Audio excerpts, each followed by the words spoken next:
Hello, everybody. Welcome to Advertising 3361 Design and Branding. We're going to be doing this in a 5-week format. So we're going to really be moving fast. So hold on to your hats. My name is Janice Wooten. You can just call me Janice. That's the one I'm most comfortable with. I'm here because I want to share my 40 plus years of experience in the industry. And I feel like I have some things to offer, so hopefully you'll benefit from this class. There are my contact numbers. You will see those on every deck. They're on Canvas. They're everywhere. So hopefully you'll be able to contact me if you should have any problems. I prefer text. I don't answer phone calls from numbers that I don't recognize. So just text me and I will definitely answer pretty quickly. If you want to email me, there's my email address, my TTU email address. And by the way, check your TTU email pretty regularly because anytime I need to contact you, that's where that point of contact is for me. As far as having office hours with me, since this is uh, a online class, I would prefer to just do it by appointment. I don't have an office that we can meet at on campus, but I can't. If you are in town, I could meet you at a coffee shop or something. But otherwise, let's just do it through Zoom. What does this class cover? Well, it's a beginning class, so don't feel like if you have no skills coming into this class that you're going to do, it's going to be hard for you. There will be some challenges, but I'm pretty sure you can overcome them. We're going to go over the strategy, the layout, the typography, and production in various visual media. So after you get through with this class, you should be able to navigate the software well enough to make a social media post or an ad or whatever you might need in your future jobs.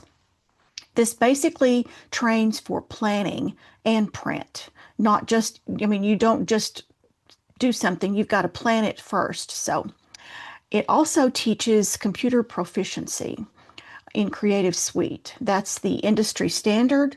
Anywhere that you go that has professional graphic designers, that is the kind of software they're going to be using. And so it's better, I mean, it's okay to use Canva or something of that nature for your class projects, but when you get into the real business world, knowing Creative Suite is going to be quite a convenient thing for you. Okay, so the things in Creative Suite, there's gazillions of programs in that suite, and when you get a subscription, you will be you will be getting all of them. But we're only going to use 3 out of that whole group. So we're going to start off with Photoshop, and then we're going to go to Illustrator, and then finally finish up with InDesign. So, and some other apps too. I'm going to have they're Adobe, but they're very useful tools. I'm recommending the Graphic Design Fundamentals by Chris Taff Miller. That's also in your syllabus. You can find the ISBN number, sorry. Um, if you're going to be a graphic artist or you're going to be working with a lot of graphic artists, I would recommend that you put this into your library because it's a pretty straightforward, real life kind of book. But if this is just a class to check off one of the requirements, you wouldn't necessarily need it. But for graphic artists, I recommend it. Okay, and we've got another requirement here too. If you're going to be working on your own computer and your computer can take it, you really do need to get Creative Suite on your personal computer. You have to get a subscription. And the rate for a student is 21.64 with, and maybe the taxes have gone up a little bit. So something in that neighborhood a month. And let me tell you, that is a bargain, an absolute bargain. Professional suites can cost up to like $50, $60 a month. And that sounds like a lot too, except that we used to have to buy CDs for this and load it onto our computers. And it was usually in the neighborhood of like, well, the education discount was close to $800 a year. So if you add all of these numbers up, it doesn't come anywhere near what we were having to pay. And plus, there was only one update every year. With the subscription that's on your computers now, you get an update really often, and so you've got the latest greatest if you have that subscription. So if you're going to be a graphic artist, I highly suggest that you get this because once you get out of school, it will not be this cheap for you. And if you use the classroom computers, um, you've got to do this because if you're working on campus in one of the labs, whenever you work on that computer, just because you've signed in with it with your E-Rater account and all that, the credentials with that, it will not save what you do. Every time you log out of your E-Rater account, it wipes the machine. So you could work on something for hours, turn it off, and come back, and all your work will be gone. So if you are using the classroom computers, you've got to save all your files on a cloud file. If you've got Google Drive, that's a good place. If you have some kind of cloud that you have enough space to save this stuff, I would suggest that you do that there because it will not stay if you use one of Texas Tech's computers. Or you can use a thumb drive. Uh, Whenever I have face-to-face classes, I give everybody a thumb drive, but since I don't get to see you guys, I am you're gonna have to get a thumb drive if you don't have one. Okay, the syllabus. This is a link to the syllabus, and I'll open the syllabus up here in a few minutes, but I'm not going to go to that link right now. This syllabus is also available it's in Canvas, and you can use this QR code. You could do this right now. You can use your phone, and you can scan this and have the syllabus right on your phone. And I'm doing that right now. Just use your camera and get in close, and it'll say Adobe, and then it will take you right straight to the syllabus. So it's always going to be at your fingertips. You might even bookmark that while you're taking this class. So I also have something else for you. And this QR code will take you to a workbook that isn't going to really be part of the class. It's just sort of an extra bonus that I'm giving to you. It has a really in-depth definition section that will tell you, like if somebody says something weird to you, like remember to put the bleed on it. If it's something like that and you're like, oh, what's a bleed? Look in that workbook and it will be defined for you. It also has some handy charts that show the different tools and the shortcuts and all kinds of stuff. So I would recommend that you download this and use it for future reference. It's something you'll be able to keep and use. Okay, I'm going to share my InDesign with you so that you can see the program for one thing, and we can go through the syllabus really quick. Just to let you know, I use InDesign when most people are using Word. I would much rather use it because it's so much more, I have so much more control over what I'm doing. So let's just start off here. We've pretty much already gone over a lot of this stuff. I just want to hit on a couple of things. The first one is original work. If you are presenting somebody else's work as your own, that's called plagiarism. I mean, if it's verbatim, exactly like without you doing anything to it, that is plagiarism. And I will have no recourse but to report you to the dean of students. So be sure to not do that. You can be influenced by other work, but do not steal other people's work. And going to another topic that is probably hotter than plagiarism these days is the use of artificial intelligence. You may use artificial intelligence in this class, and I want you to do it if you're going to be doing some some text writing or something like that, I want you to take their version and make it your own. Don't use it straight out of Grok or ChatGPT. Just be sure that you are editing it. So when you use AI tools, you need to document who and what and when you got that. You might even cite the sources that it came from if there's a lot of sources. If you use artificial intelligence that is packed solid in Adobe, I might add, just say that you did. If it's an illustration you're using, say AI produced this. Don't try and make people think that that is your artwork. So just if you have any questions, please just ask me and we'll figure it out. All right. Attendance basically is just participation in this class since we're not going to actually be in a classroom. I want you to know that the best way to do well in this class is to look at the videos. The videos are there to help you. There's going to be a lecture video, which hopefully won't be more than 15 minutes, that's going to explain the project.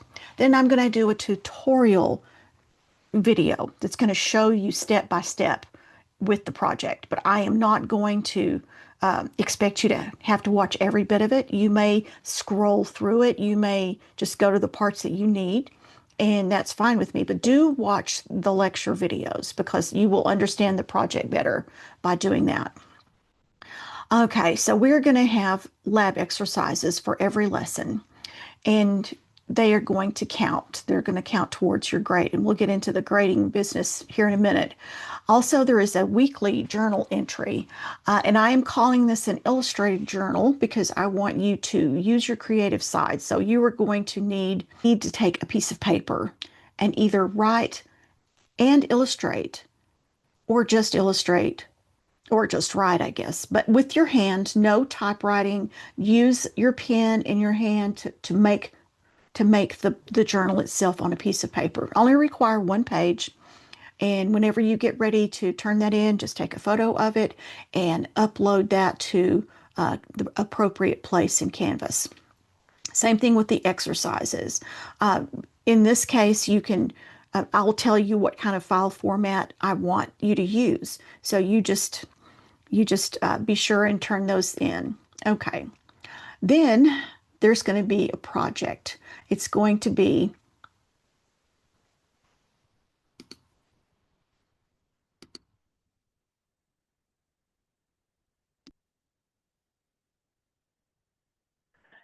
So attendance basically is just participation, doing all the work. I really want you to watch at least all of the lecture videos. There's going to be a tutorial video that's going to help walk you through how to do each of the exercises, but you can flip back and forth. You don't have to sit and soak in every single second of my voice. But do watch the lecture videos for more content. You're going to be doing a weekly journal. We're just going to have 5 of those. Well, actually, yeah, we're going to have one every week. We've got a 5-week course. There's going to be a lab exercise for every one of the lessons, and there's going to be several lessons a week. So be sure that you do all of them that are assigned for that week. So we're going to have a project at the end for designing and branding. And so you will be creating a brand package for yourself. You are the customer in this. And so you've got to design a logo, a business card, and so forth. We'll talk more about that whenever we are closer to the assignment due date. So grades. Grades are based on 1,000-point system. For every project that you do, you're going to be accruing points. So instead of it being like an average, like you get 100 on this, you get 90 on that, and it averages out to 95, it's going to be a thing where they're cumulative. So as you do all your journals, you will be building up to 335 points in the lab exercises. And then the final project will count 335 points as well. Those are a little rounded up, so if you do some math, you might figure out that I'm giving you an extra point here and there, but that's for your benefit, so don't complain. Now, late assignments, um, I want you to turn them in by the time that they're due, but I still will accept them all the way to the end of the semester. That does not mean that you can wait until the end of the semester to do any of the work. I would highly suggest you don't do that. You will you will have my blood pressure high, and your blood pressure will also become high because of that. Okay, we don't have a lot of extra credit available during the summer. You need to check and see if they're doing any kind of studies, and you can email or um, just read this and see if you're interested in doing some studies, and you'll get some points. There is one study, I'm sorry, one thing that you can do that will give you 50 points if you do it.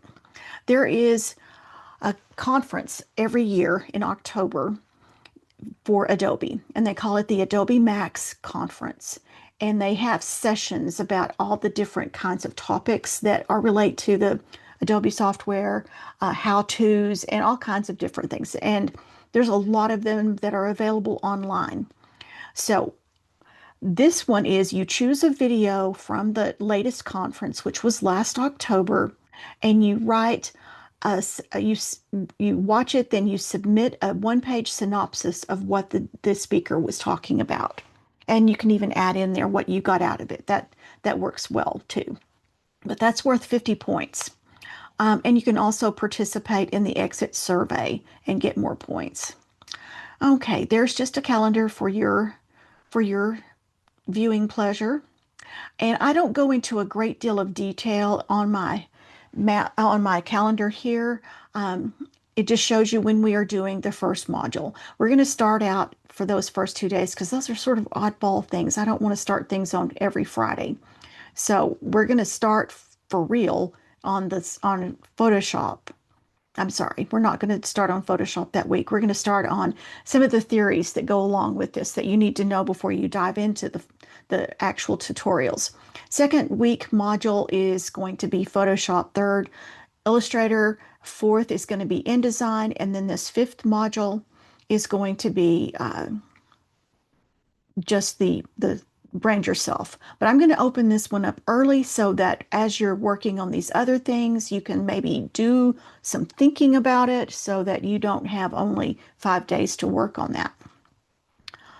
All right, so there are some things for your information, and that's the end of the syllabus. You can look at that, and I do want to point out one thing. I told you this was in InDesign, and it is. And InDesign has this really lovely feature that allows you to publish your work online so that and it gives you a link that you can give out to people, which is what I did with the syllabus and the workbook. And you can make a QR code in InDesign as well. So as we go through the semester, if I come across some mistake that I made, because I've been known to do that, um, I will make those corrections, and then I will resubmit it, and that new document will pop in there. And you don't have to change QR codes. It's just if you have a question, go to that syllabus, and the most recent one will be up there for you to look at.